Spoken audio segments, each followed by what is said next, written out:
역대하 22장 말씀 보겠습니다. 이 역대하 22장을 이해하기 위해서는 열왕기하 9장 말씀을 보면은 이 시대가 왜 이렇게 되었는지 압니다. 여기 보면은 남유다 아하시아 왕이 있고 북이스라엘 왕 여호람이 있습니다. 근데 북이스라엘 여호람은 아합 왕의 아들입니다.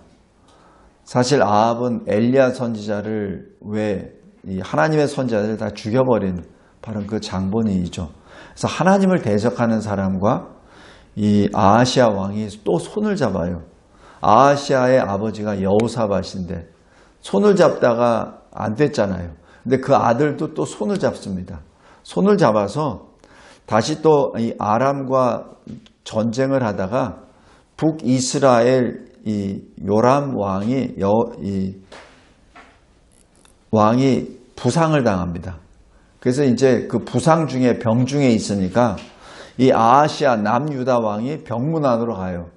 근데 그 와중에 이 북이스라엘의 장군 이 예후 장군이 쿠데타를 일으킵니다. 그래서 쿠데타를 일으켜서 여호람도 죽이고 그 다음에 이 여호사밧의 아들 아하시아도 죽여버립니다. 그러니까 이 한 왕이 일어나가지고 북이스라엘 왕도 죽이고 남유다 왕도 죽여버려요. 그러자 이 북이스라엘은 예후가 통치하게 되고 남유다는 이 아하시아 왕의 어머니 아달랴가 정권을 잡아버립니다. 근데 문제는 이 아달랴 이 사람의 누구 딸이냐면은 아합의 딸이에요. 그러니까 어찌 보면은 정치적으로 보면은 북이스라엘이 이미 다 북이스라엘의 지배 안에 들어간 거나 마찬가지입니다. 근데 하나님은 그걸 내버려 두시지 아니하시죠. 예후를 들어서 북이스라엘 왕을 죽여버리시고 예후를 세우고 또 그 예후의 손으로 아하시아를 죽이고 그 다음에 그러니까 이 아달랴는 북이스라엘 왕 아버지가 죽었잖아요. 그러니까 자기가 남유다를 장악하려고 합니다. 그래서 남유다의 왕자들 다 죽여버려요. 다 죽여버립니다. 대신에 하나님께서 섭리하셔서 요시야 왕을 남겨두십니다. 참 이러한 일들이 왜 벌어졌습니까? 여호사밧 왕이 기도의 사람입니다. 여호사밧 왕이 악한 왕 아합과 손을 잡고 또 손을 잡아서 당신 백성이 내 백성이고 내 백성이 당신 백성이고 당신 나라가 내 나라고 내 나라가 당신 나라 민족끼리 하나가 되자고 이렇게 하다 보니까 이 결혼 동맹을 맺죠. 그래서 아합의 딸을 자기 며느리로 삼으니까 그 씨가 이제는 이런 일들을 벌어들게 됩니다. 한 사람의 잘못이 나라를 멸절하게 되는 그 위기까지 직면하게 됩니다. 우리 이 이야기를 좀 더 하나님 편에서 이야기하기 위해서 열왕기하 9장을 보겠습니다. 열왕기하 9장.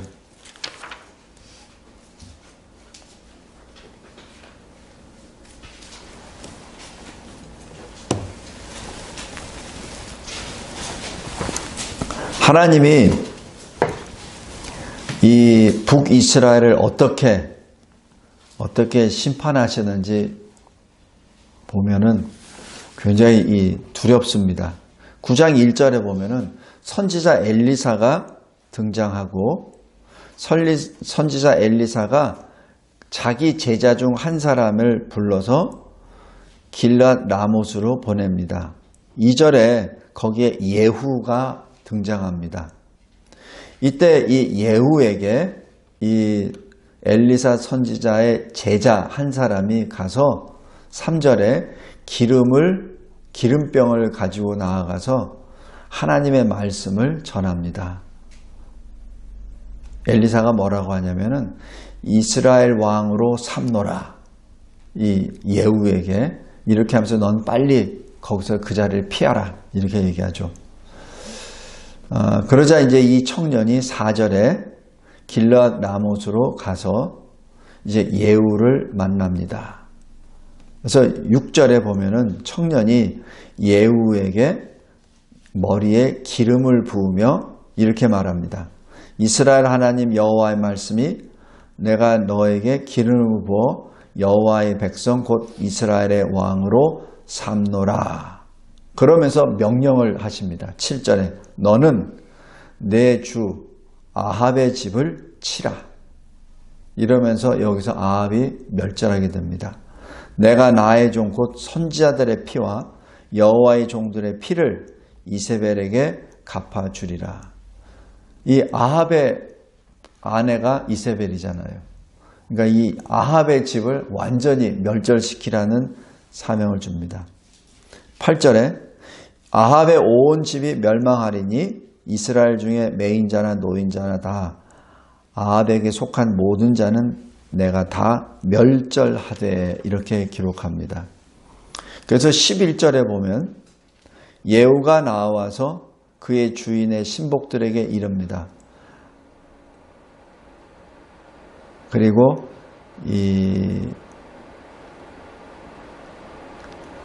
여기 12절에 보면은 그가 이리 내게 말하여 이르기를 여호와의 말씀이 내가 네게 기름을 부어 이스라엘의 왕으로 삼는다 하셨다 하라. 이렇게 그 뜻을 전하니까 그 주에 있었던 무리들이 전부 다 예후를 왕으로 삼습니다. 그리고 이제 이 사람이 예후가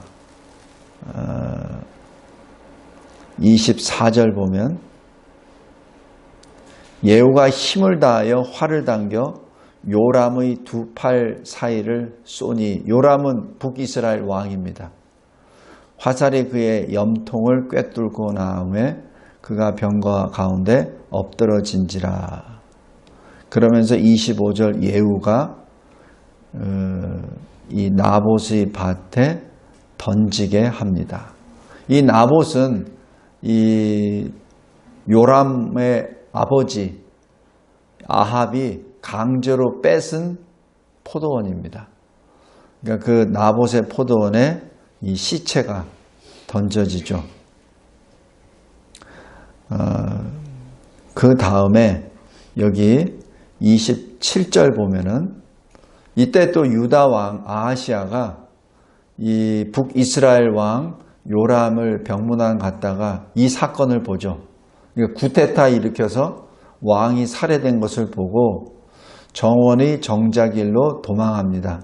예후가 그 뒤를 쫓아가며 그리고 무깃도까지 쳐서 거기서 죽입니다. 그런데 여기서 이 예후가 그래도 이 유다 왕 아하시아 시체는 그렇게 비참하게 버리지 않습니다. 왜냐하면은 이 사람은 하나님을 간절히 찾았던 여호사밧의 아들이다. 그러니까 그 시체를 그 여호사밧 그 남유다 그 신하들에게 넘겨주죠. 그래서 이 아하시아 왕의 시체는 예루살렘으로 돌아와서 왕의 묘실에 장사가 됩니다. 자, 다시 역대하 22장으로 보겠습니다. 우리 설교 요약을 보면서 보겠습니다. 아하시아는 1년만 통치합니다. 오래 통치한 것도 아니에요. 1년입니다. 과거 자기 형들이 다 죽었죠. 아라비아군이 공격을 하니까. 왜 그렇죠? 여호사밧의 그 죄로, 하나님의 징계로 아들들이 다 죽어버립니다. 이 아하시아는 막내죠. 이 막내가 왕이 돼서 1년을 통치합니다. 그런데 문제는 이 사람이 아버지 여호사밧의 뜻을 좇는 것이 아니라 북이스라엘 아합의 길을 좇습니다. 이유가 뭐겠습니까? 어머니 아달랴의 영향입니다.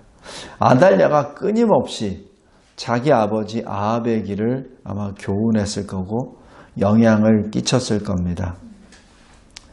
그러다 보니 1년도 채 안 돼서 이 북이스라엘의 요람과 같이 죽임을 당하죠.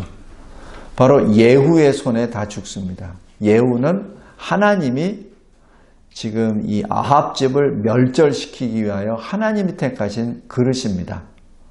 그에 의해서 다 죽죠. 왜? 악인과 같이 동행하니 그도 마찬가지 악인과 함께 죽게 됩니다. 성도 여러분, 하나님의 사람은 늘 하나님의 말씀을 따라 하나님의 뜻이 무엇인지 분별해야 합니다. 악인과 손을 잡을 때에는 멸망입니다. 그 당시에는 뭐가 형통한 것 같지만은 그러나 결국은 멸망입니다. 우리 시편 1편 한번 보십시오.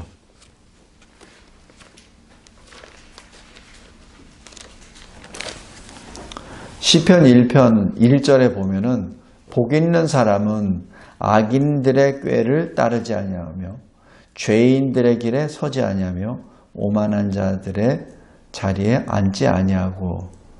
지금 이 아하시아 이 왕은 악인이요 죄인이요 오만한 자인 이 요람 왕과 같이 동행했기에, 그리고 그 오만한 자리에 앉았기에 그가 받는 심판을 또 같이 받는 참으로 안타까운 일들이 벌어집니다.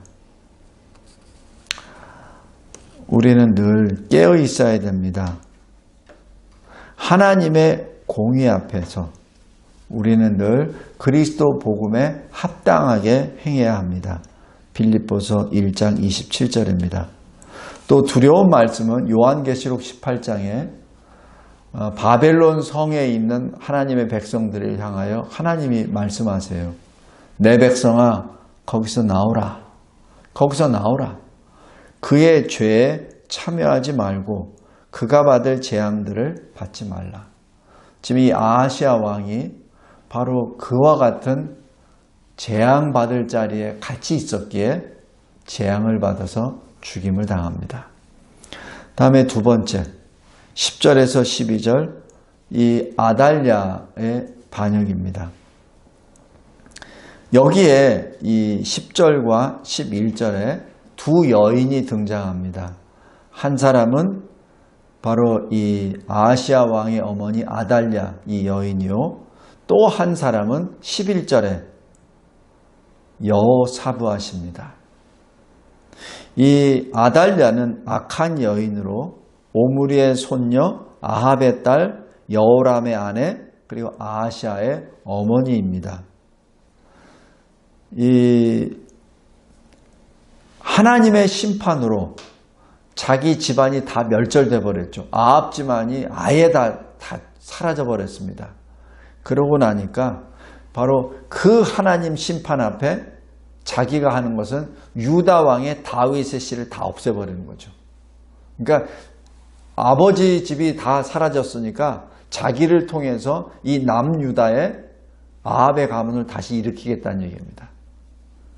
사탄의 획책이죠.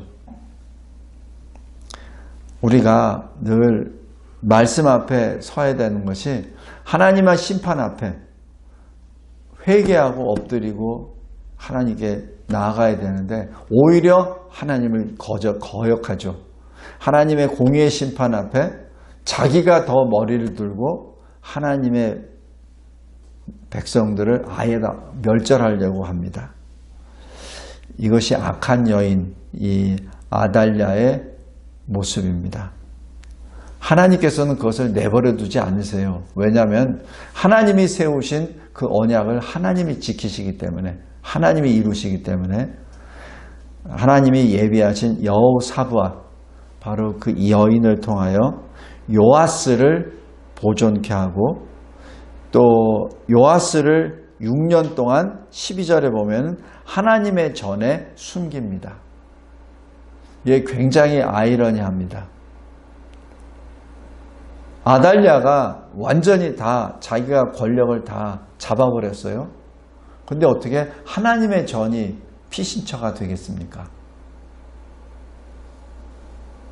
참 재미있는 것은 아달랴는 악한 여인이기 때문에 하나님의 전은 들어가지 않았던 것 같아요. 하나님은 그 요아스를 하나님의 성전에 피난시켜 주시고 거기서 보존케 합니다. 이것이 하나님의 섭리입니다. 그리고 하나님의 역사입니다.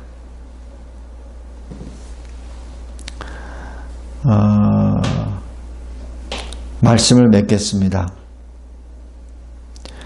사탄은 이 아달랴를 통해서 다윗의 씨, 다윗의 등불을 아예 다 짓밟아 버리려고 했죠. 그런데 믿음으로 증거를 받은 하나님의 여인 여호사밧이 하나님의 구속사에 선한 그릇으로 쓰임을 받습니다. 동시대입니다. 똑같은 시대에 사는 사람이죠. 똑같은 장소에 예루살렘에 살고 있습니다. 그러나 똑같은 시대, 똑같은 장소에 살고 있었던 두 여인이 이렇게 다릅니다.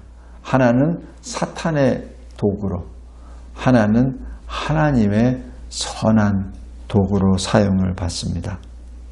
성도 여러분, 어느 편에 설 것입니까? 똑같은 이 시대 하나님의 사람으로 살 것입니까? 아니면 사탄의 미혹에 빠져 사탄의 길을 걸어가는 사람으로 살 것입니까? 우리는 한 여인의 씨의 편에 속한 자입니다. 창세기 3장 15절에 있었던 한 여인의 씨. 우리는 뱀의 후손이 아닙니다. 사탄의 아류가 아닙니다. 우리는 그리스도의 소유된 자입니다. 그런데 이 세상 눈으로 보면은 구별하기가 어려워요. 구별하기가 참 어렵습니다. 똑같은 시대, 똑같은 사람의 모습으로 있으니까. 근데 그것을 어떻게 분별하죠? 하나님의 말씀에 따라 살아나가는지 아니면은 그렇지 않은지. 하나님이 주신 말씀을 하나님이 주시는 우리에게 주신 생명의 말씀을 받고 순종하는지 아니면은 자기식대로 내가 세상을 변화시킬게, 내가 바꿀게라고 나의 의견으로 들어가는지 그것이 차이입니다. 분명한 것은 천지가 없어지기 전에 율법의 1.1획도 땅에 떨어뜨리지 아니하시고 다 이루신다는 하나님의 말씀을 믿음으로 하나님께서 우리들에게 주시는 그리스도의 그 언약을 통하여 그 언약 안에 사는 것이죠. 바로 그것이 이 시대 우리가 살 길이요, 우리가 걸어갈 길입니다. 감사하고 감사합니다. 동일한 시대와 동일한 장소에 두 개의 종류의 사람을 목도합니다. 우리는 이 세상 가운데 살지만 세상에 속한 자가 아니라 그리스도께 속한 자요, 하나님 나라의 사람임을 우리는 잘 알고 있습니다. 하나님이 우리에게 주시는 이 성경 말씀, 기록된 하나님의 말씀을 붙잡고 하나님의 뜻대로 생각하고 말하고 행동함으로 하나님의 권속임을 이 세상 가운데, 이 광야 같은 이 세상 가운데 나타내는 우리 모두가 되게 하옵소서. 거룩하시고 신실하시고 그리고 영광의 하나님의 말씀에 순종하며 하나님 나라 그 뜻이 하늘에서와 같이 땅에서도 이루어지도록 우리 자신을 하나님께 드리며 하나님의 영광의 찬송이 되게 하옵소서. 예수 그리스도의 이름으로 기도드리옵나이다.